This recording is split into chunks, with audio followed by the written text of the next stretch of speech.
Assalamualaikum warahmatullahi wabarakatuh. Perkenalkan, nama saya Risa Salatul Hidayah Arya Saputri dengan NIM 203111201 dari kelas PAI 5F. Pada kesempatan kali ini, saya akan menyampaikan dan sedikit memaparkan tentang materi sterilisasi dan IUD atau intrauterine device. Yang pertama adalah sterilisasi. Pengertian dari sterilisasi sendiri adalah memandulkan lelaki ataupun wanita dengan jalan operasi, yaitu yang bertujuan agar tidak dapat menghasilkan keturunan kembali. Sterilisasi ini berbeda dengan cara-cara kontrasepsi lainnya, yang cara kontrasepsi lainnya itu pada umumnya dilakukan hanya bertujuan untuk menghindari atau menjarangkan kehamilan untuk sementara waktu saja. Nah, sterilisasi ini secara teori-teori pada umumnya orang yang disterilisasikan masih bisa dipulihkan lagi atau di reversible.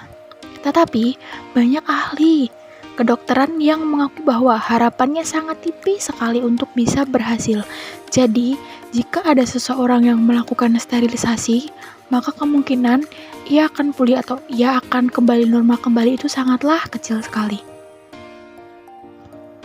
Sterilisasi ini bisa dilakukan pada laki-laki maupun perempuan. Nah, sterilisasi pada laki-laki itu disebut juga dengan vasektomi atau vas ligation.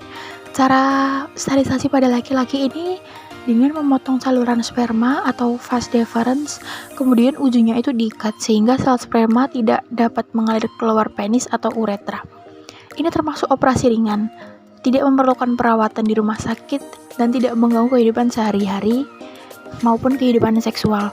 Nafsu seks dan potensi lelaki tetap, dan waktu melakukan koitus terjadi pula ejakulasi, tetapi yang terpancar hanya semacam lendir, yaitu air mani yang tidak mengandung sel sperma, sehingga air mani yang keluar tidak bisa membuai sel telur.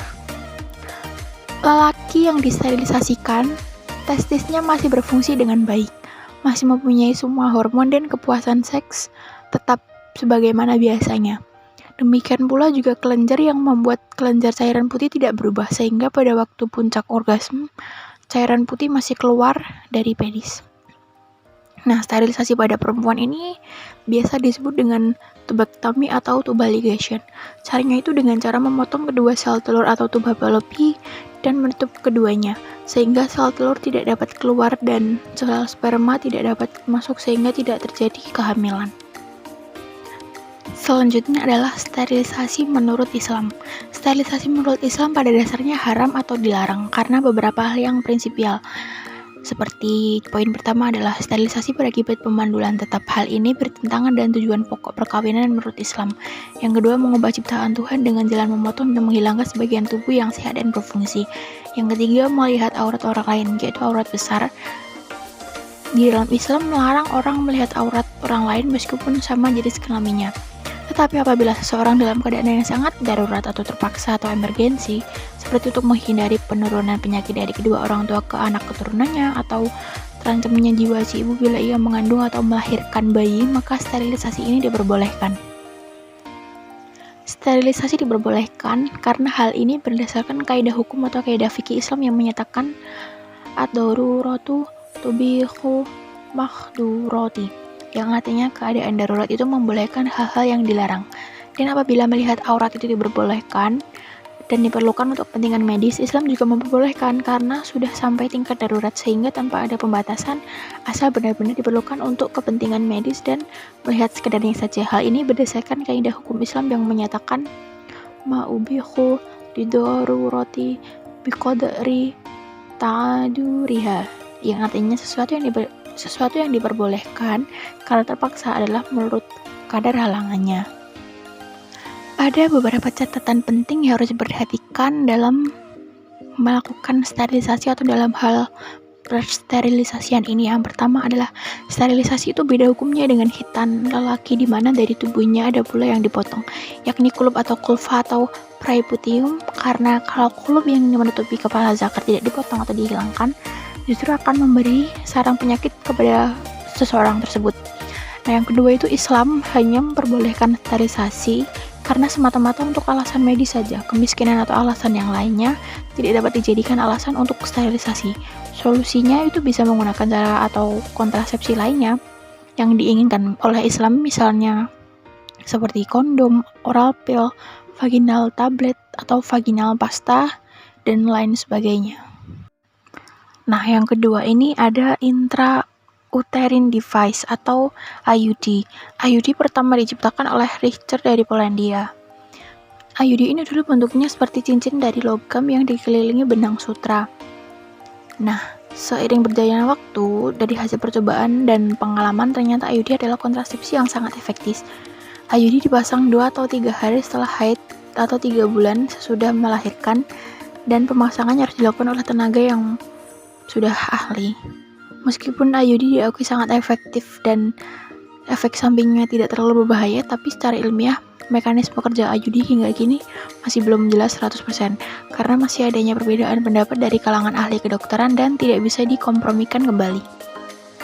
IUD menurut Islam, fatwa hukum dari ulama dan cendekiawan muslim di Indonesia memutuskan bahwa pemakaian IUD dan sejenisnya itu tidak dapat dibenarkan selama masih ada obat dan alat lain, karena untuk memasang dan pengontrolannya harus dilakukan dengan melihat aurat besar, kecuali jika dalam keadaan yang sangat terpaksa.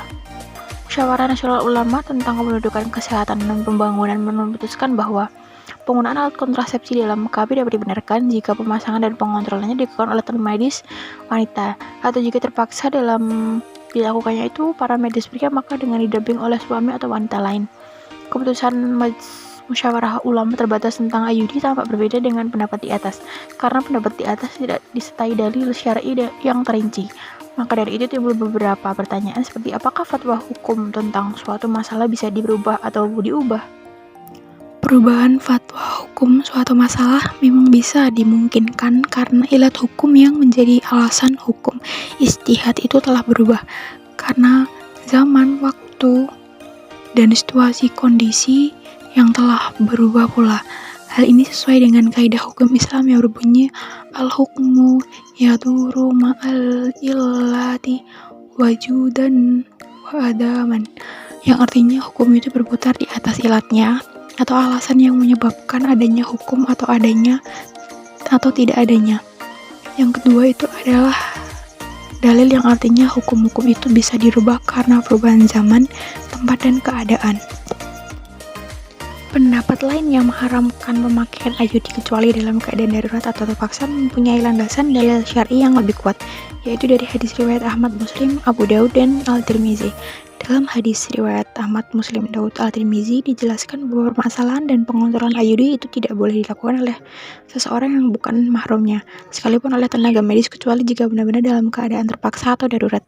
IUD dipandang sebagai alat kontrasepsi yang bersifat abortif, yaitu bukan alat kontraseptif. IUD ini termasuk dalam kategori syubhat atau tidak jelas haram atau tidaknya.